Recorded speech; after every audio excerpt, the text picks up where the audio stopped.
M'dzina la Atate ndi la Mwana ndi la Mzimu Woyera. Amen. Ndikulandireni abale nonse inu abwenzi a programu ino ya Tiyankhuleni Ambuye ku programu ina tsiku la lero pa 8 Oktoba mchaka cha 2024. Mawu athu alero oyamba akuchokera mkalata ya Paulo Oyera kwa Agalatiya. Agalatiya 1 ndime ya 13 mpaka 24. Amene akutiwerengera mawu oyamba ndi Mrs. Catherine Basoff kuchokera ku St. Francis of Assisi, Kanengo Parish, mu Archdiocese ya Lilongwe. Ndipo uthenga oyera ukuchokera pa Luka mutu wa 10 ndime ya 38 mpaka 42. Amene akutiwerengera mawu amthenga wabwino komanso kutigawira mawu ndi Reverend Father James Balala kuchokera ku Streams in the Desert Spirit Spirituality and Retreat Center mu Diocese ya Dedza. Mawu oyamba. Mawu ankalata ya Paulo yolembera Agalatiya. Mudamva za mayendedwe anga kale pamene ndinali m'Chiyuda.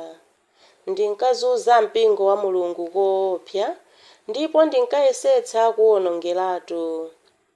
Ndinkapambana anzanga ambiri asinkhu wanga pochita za Chiyuda, ndipo ndinali wachangu koposa potsata miyambo ya makolo athu. Koma Mulungu adandipatula ndisanabadwe, ndipo mwakukoma mtima kwake adandiyitana. Tsono pamene adatsimikiza zondululira mwana wake, kuti choncho ndikalalike uthenga wabwino onena za iye kwa anthu amene sali Ayuda, sindidapite kwa munthu aliyense kuti ndikapemphe nzeru. Sindidapite ngakhalenso ku Yerusalemu kwa anthu amene anali atumwi kale ine ndisanakhale mtumwi.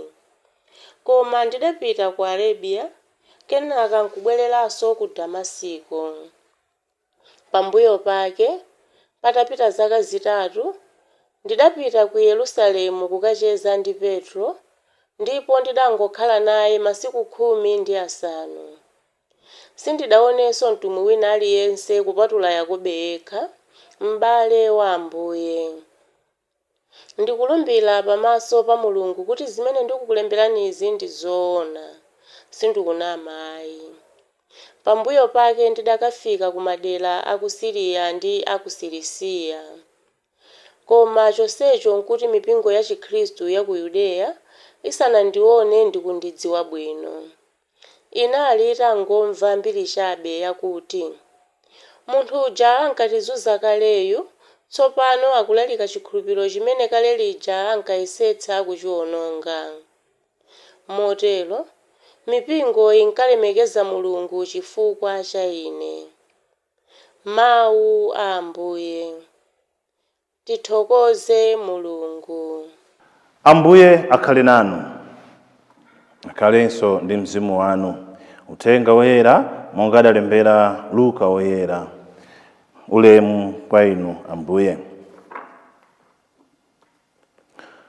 Pa nthawi yomweyo Yesu ndi ophunzira ake anali pa ulendo wawo. Iye adalowa m'mudzi wina.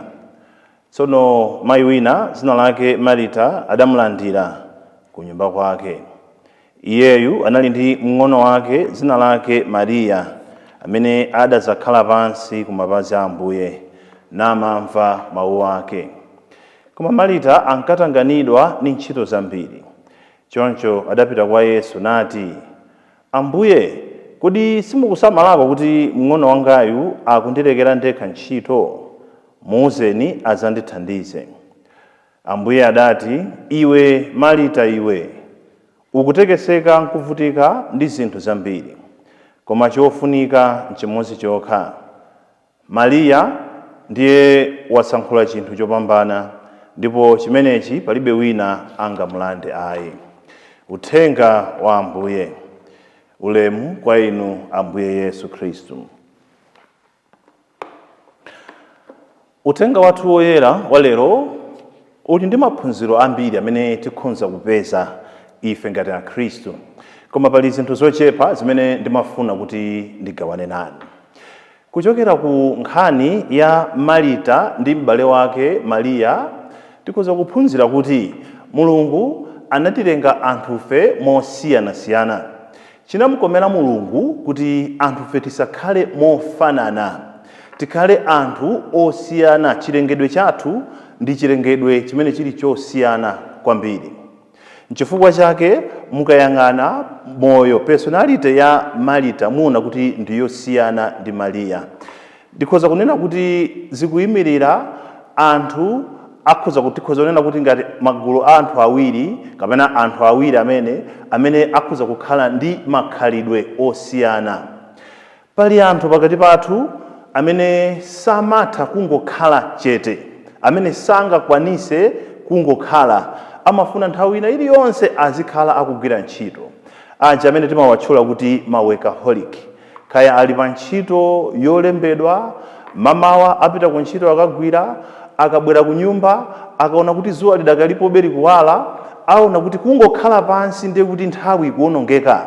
Asaka choti azichita, akamaliza chimenecho ayang'ananso china choti azichita, akamaliza chimenecho apezanso china, mpaka na zuwa likamakalowa aziona ngati mwina mukukanakhala bwino akanakhala kuti Mulungu wawalisabe zuwa kuti apitirize kupanga zinthu zosiyanasiyana.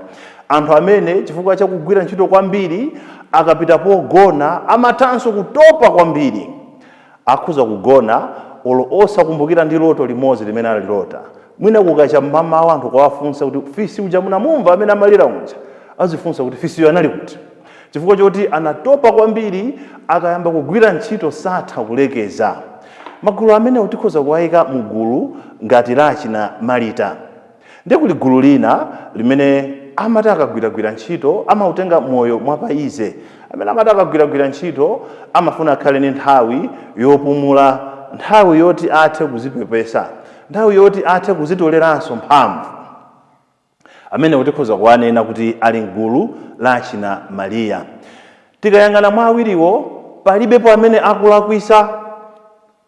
Ayi, onsewo akulondola. Sindikukamba za anthu aulesi, ayi, ndikukamba za anthu amene amakonda kugwira ntchito kwambiri, ndikukamba za anthu amene amagwira ntchito ndikukhala ndi nthawi yopumula.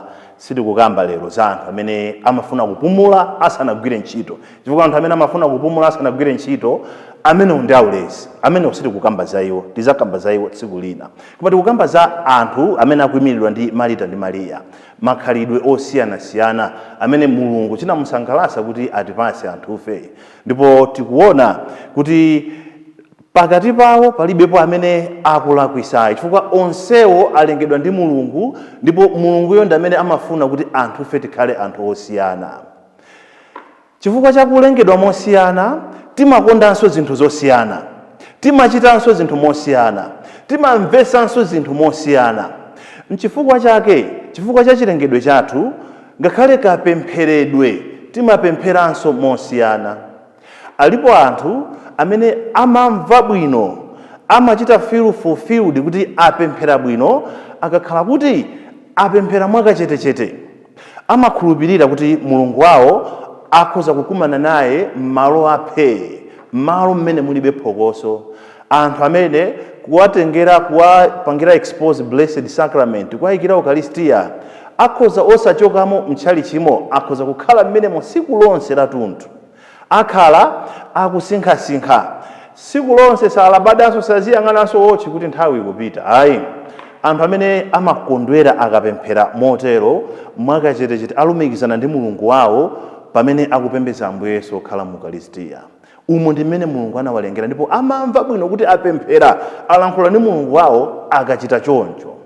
Ndiye alipo ena amene chifukwa cha chilengedwe chawo, ngati apemphera mongokhala chete nkusinkhasinkha, amaona ngati sanapemphere. Iwo amafuna kuti pamene akupemphera ayimbe nyimbo mokweza, amafuna kuti avine, amafuna kuti atuluke thukuta, amafuna kuti asangalale. Ndipo akamapita ku nyumba amati lero ku chechi kuna koma, lero ku chechi kuna beba, lero ku chechi kuna sangalasa, lero ku chechi. sitimafuna titatulukako chifukwa chokuti tapemphera bwino, apemphera ndi mphamvu zawo zonse ndi ma emotions awo onse. Aliponso anthu ena amene amakondwera, amakhulupirira kuti mulungu wawo alumikizana naye bwino pamene akupemphera motero. Vuto limazabwera tikakhala kuti tayamba kufananiza anthu, kuti chifukwa chakuti uyu ndiotere ndiye kuti sakutha zakuti, uyu ndiotere ndiye kuti akulakwisa zakuti. Mwachitsanzo tikhoza kunena kuti vuto likhoza kubwera tikatenga anthu awiri amene amakonda kupemphera mosiyanasiyana, kuti ena amakonda kupemphera mwakachetechete, ena amakonda kupemphera moyimba nyimbo, mokweza mawu. Tikakhala kuti anthu aja tabweretsa pamodzi nkuyamba kutsutsana, nkumanena kuti ayi inuyo mumakhala chete chifukwa mumasowa choti mumuuze Mulungu, mumakhala chete chifukwa simutha kupemphera, mumakhala chete chifukwa chokuti mumathedwa nzeru chifukwa chake mumangokhala ndwi.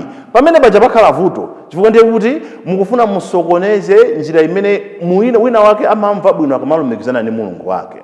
Uyonso amene amakonda kupembedza Ambuye Yesu okhala mu Ukaristi, amene amakonda kupemphera mwakachetechete, alakwisa akawanena iwo amene amapemphera movina, mokhaya, mooneka kuti akusangalala, mooneka kuti akukondwa, mooneka kuti akukuwa, alakwisa akanena kuti mumapemphera mwa mavuvu, mumapemphera mwa phokoso, mumapemphera mwa makani, mumapemphera ngati mufuna mumutose Mulungu m'maso. Tikakhala kuti tayamba kuyerekezana motero nkumanena kuti awa sakutha, awa akutha, pamene pakhale vuto. Chifukwa ndafotokoza kuti chinamukomera Mulungu kuti atilenge anthu fe kukhala anthu osiyana, ndiye timayenera kulemekeza kusiyana kwathuko. Marita ndi Mariya ndi anthu amene ali osiyana ndipo akupanga zosiyana. Marita akugwiragwira, Mariya akukhala pamapazi pa Ambuye Yesu ndikumamvetsera zimene Ambuye Yesu akuyankhula. China chimene tikhoza kuphunzira kuchokera mu uthenga wa lero, potengera mawu amene Ambuye Yesu ayankhula, mawu amene Ambuye Yesu akumuuza Marita kuti ukutekeseka ndi zinthu zambiri, Mariya ndi amene wasankha chinthu chopambana. Tikhoza kuchokera ku mawu amene tikhoza kuphunzira kuti ndi bwino nthawi zina tisamatanganidwe kwambiri ndi ntchito ya Ambuye amene sitimalumikizana nawo. Chifukwa kambiri ife akhristu timakhala bize ndi ntchito ya Mulungu kusiya kukhala bize ndi mwini wake wa ntchitoyo.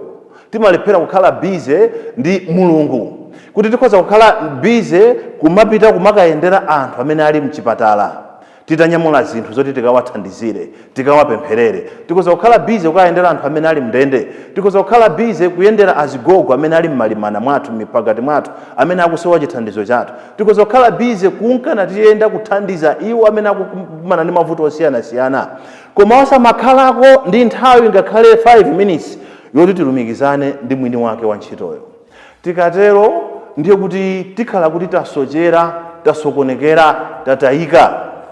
Tikhala kuti tikugwira ntchito yathu osati ya Mulungu. Tikhala kuti tikupanga zathu osati za Ambuye. Chifukwa iwo amene amapanga za Ambuye amayenera kupempha nzeru kwa Ambuyeko, ndipo amayenera kumakhala ndi nthawi ingachepe, akhale ndi nthawi yoti alumikizane, apemphe nzeru kwa Mulungu yokuti Ambuyewo akanakondwa kuti ntchito yawo igwiridwe motani. Tikhale anthu amene tizikhala ndi nthawi yolumikizana ndi mwini wake wa ntchito, osati kungokhala bize ndi ntchito. Ambuye akhale nanu.